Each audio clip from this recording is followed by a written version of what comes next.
આજના મુખ્ય હેડલાઇન સમાચાર. મોરબીમાં ખેડૂતોનું ઉગ્ર આંદોલન. વળતર વિના વીજપોલ સ્થાપવાના વિરોધમાં 100 થી વધુ ટ્રેક્ટર સાથે રેલી સ્વરૂપે કલેક્ટર કચેરીએ પહોંચ્યા. જેતપર ગામમાં ખાનગી વીજ કંપની દ્વારા સંપત્તિ વિના ખેતરોમાં વીજપોલ ઊભા કરવાની કામગીરી સામે ખેડૂતોનો આક્રોશ.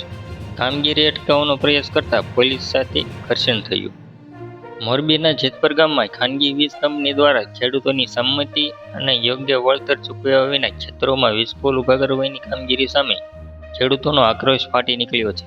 આજે મોટી સંખ્યામાં ખેડૂતોએ ટ્રેક્ટર રેલી યોજી કલેક્ટર કચેરી ખાતે વિરોધ પ્રદર્શન કર્યું હતું. જેતપર ગામના ખાનગી કંપની દ્વારા વીજ લાઇન નાખવા માટે પોલ ઊભા કરવામાં આવ્યા.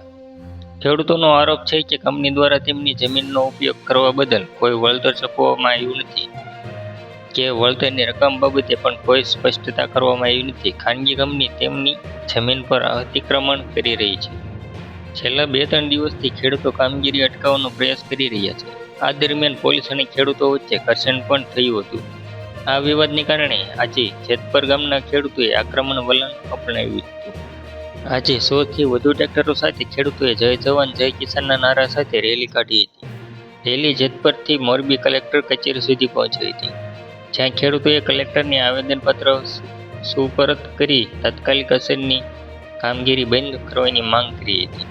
જ્યાં સુધી યોગ્ય વળતર નક્કી ન થાય અને ચૂકવવામાં ન આવે ત્યાં સુધી વીજપોલ નાખવાની કામગીરી તાત્કાલિક સ્થગિત કરવામાં આવે.